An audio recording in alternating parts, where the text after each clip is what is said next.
শ্রীধর বলছি ভরত। সকালবেলা শ্রীধর যে হাজির। শ্রীধরের ডাক শ্রবণ করি।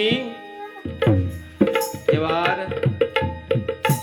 ভরত বাইরে এসে বলছে, শ্রীধর কি ব্যাপার, অযোধ্যায় সব কুশল? তবে হ্যাঁ, সব ভালো আছে।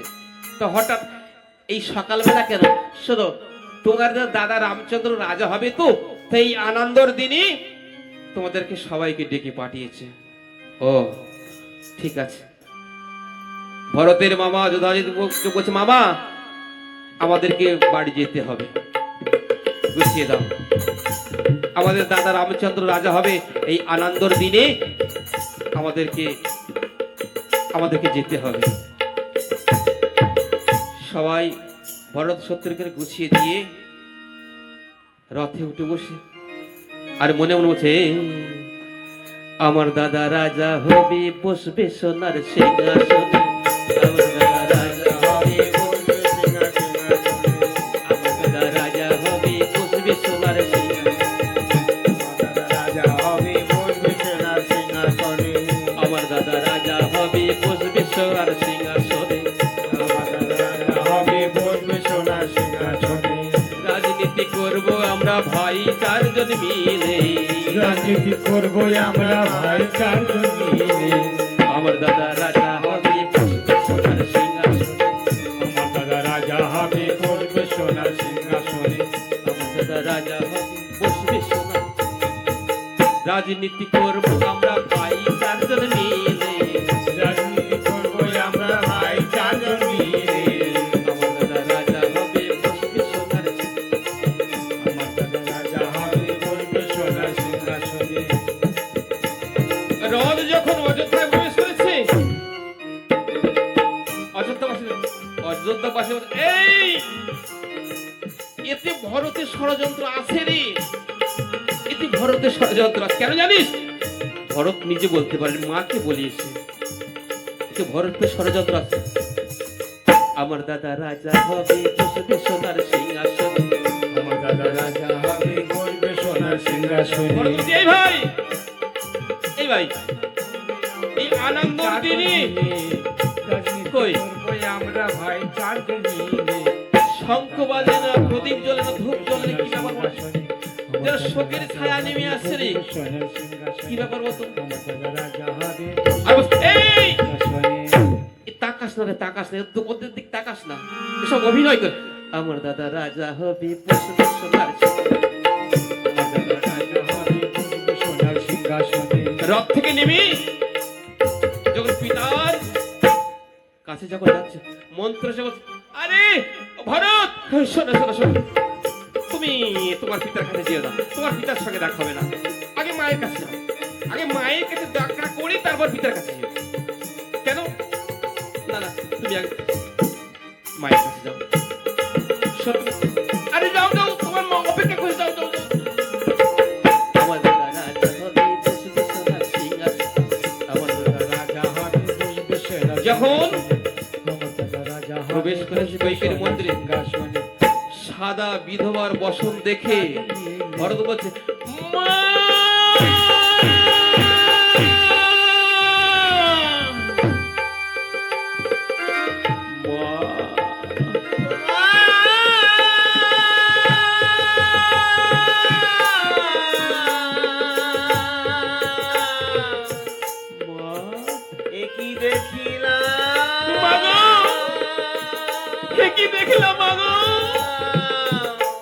তোমার হাতে শাখায় শীতেতে সিঁদুর নেই,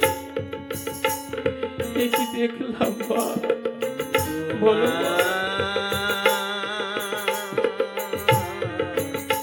কি দেখছি আমি কি দেখছি?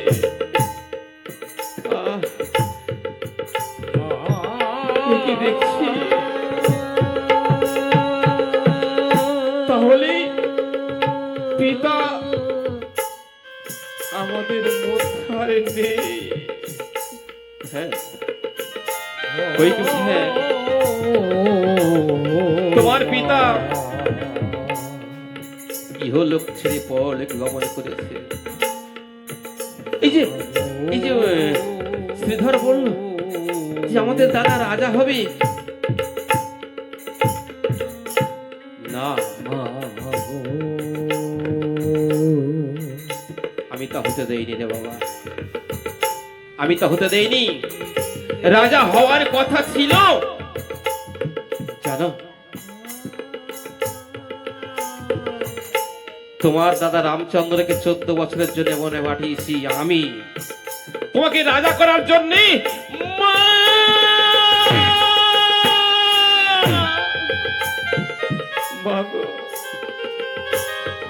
তুমি আমার দেবতুল্য দাদাকে 14 বছরের জন্য মনে পাঠিয়েছো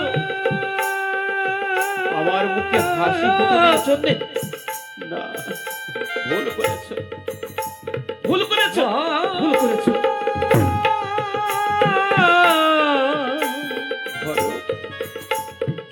কোন মা চায় না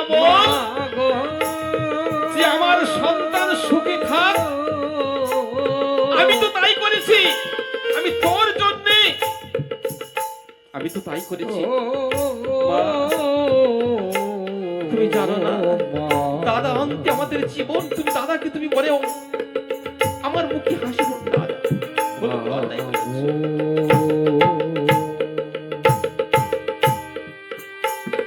মাকে গালাগালি দিস না ভরত, বলিস না রে, আমি তোর ভালোর জন্যই কাজ করছি। না, তুমি মা না, মা নামে কলঙ্ক ভরত, আরে বলিস না রে।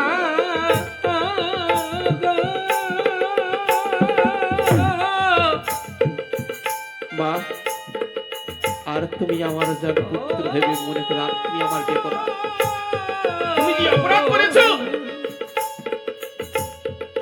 ভরত? কৌশলার মন্ত্রী সে মা, তুমি মা, এতে আমার কোনো দোষ নেই মা, এতে আমার কোনো দোষ নেই মা, আমি জানি না মা।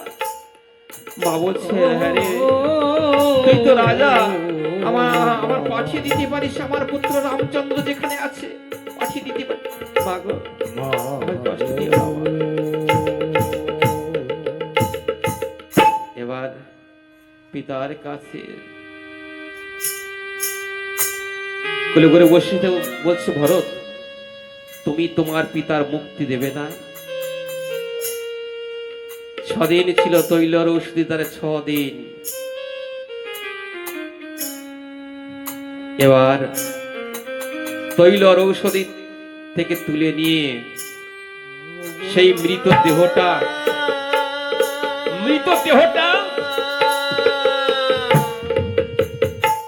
সরুজা নদীর তটে গিয়ে 7 কাজ করেছে। 7 কাজ করে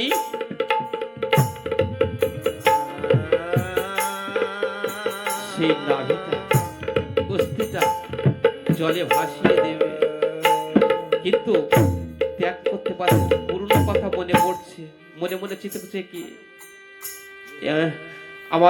আমার পিতা আমার কত কষ্ট করে আমাদের কাঁধে করে কোলে করে কত কষ্ট কত ঘুরিয়েছে, আর সেই পিতাকে কি না পিতাকে দেব।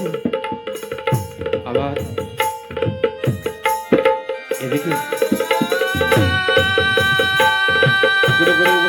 ত্যাগ করো মায়া, ত্যাগ করো মায়া, ত্যাগ করতে হবে।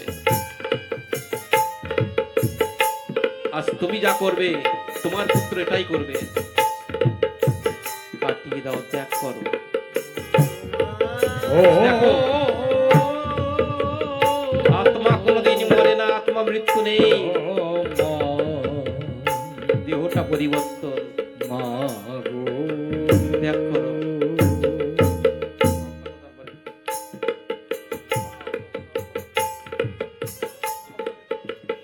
এবার গুলো গুলো বশিষ্ঠদেরকে নিয়ে অযোধ্যায় ফিরে আসলেন। আগেকার দিনে নিয়ম ছিল 1 মাসে কাজ হতো, 10 দিনে দশাটা হতো। 29 ঘাট